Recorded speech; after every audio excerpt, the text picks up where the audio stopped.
আমাদের দেশে এখন স্বাধীনতার পর থেকে সব থেকে বেশি বেকার।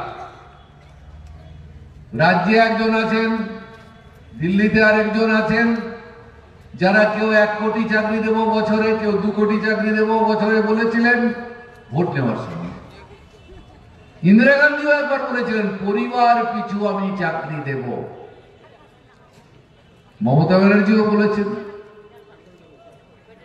ডবল ডবল চাকরি, আর হচ্ছে বছরে 2 কোটি চাকরি দেননি।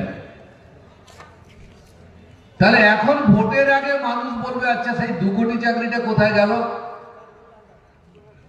ওই কথাটা চেপে দেওয়ার জন্য বলছে রামলালাকে প্রতিষ্ঠা করেছি, পাথরের মূর্তিতে প্রাণ সঞ্চার করে দিয়েছি, তারপরেও তুমি ভুলো নাই 2 কোটি চাকরি 2 কোটি চাকরি। এখন পুরো ভাষ্যটাকে পরিবর্তন করার জন্য রামলালাকে দরকার। আরেকবার লোকসভায় জিতবার জন্য রামলালাকে দরকার।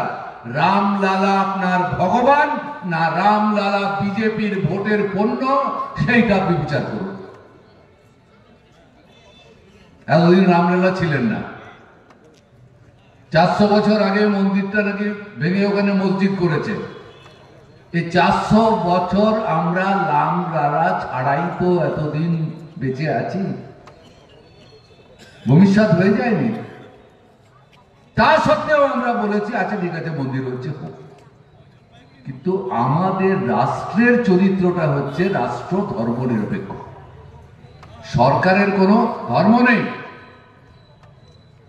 সরকার আজানও দিতে যাবে না, আর সরকার পুষ্পাঞ্জলিও দিতে যাবে না। সরকার মন্দিরও করবে না, সরকার মসজিদও করবে না। কেন এটা হচ্ছে? শুধু ধর্মনিরপেক্ষতাকে ধ্বংস করছে তা নয়, আমাদের সংবিধানে যে নাগরিক অধিকারের কথা বলা হয়েছে তারও তো 12টা বাজিয়ে দিয়েছেন নরেন্দ্র মোদী। সরকারের বিরুদ্ধে কথা বললে রাষ্ট্রদ্রোহিতার আইনে আপনাকে জেলে ঢুকিয়ে দেবে, জামিন হবে না, সারাটা জীবন জেলে বসতে হবে। সংবাদ মাধ্যমে যারা কাজ করেন, মেরুদণ্ড সোজা রাখা সাংবাদিক, তারাও সত্যি কথাটা লিখতে পারেন না।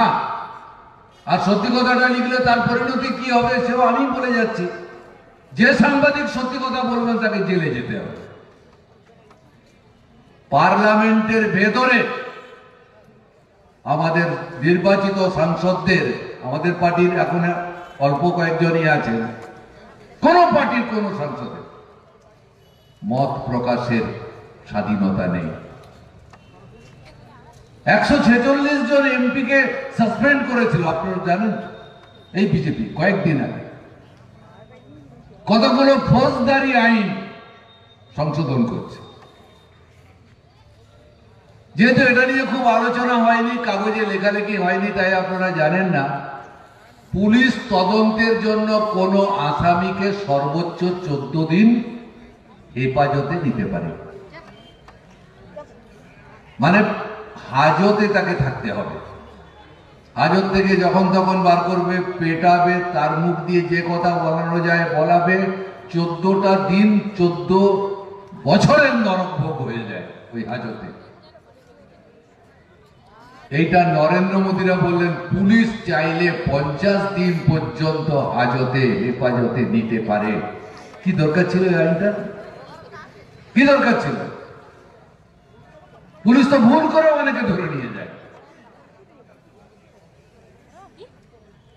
এরকম ভাবে 5টা ফৌজদারি আইনের সংশোধনী আনবে।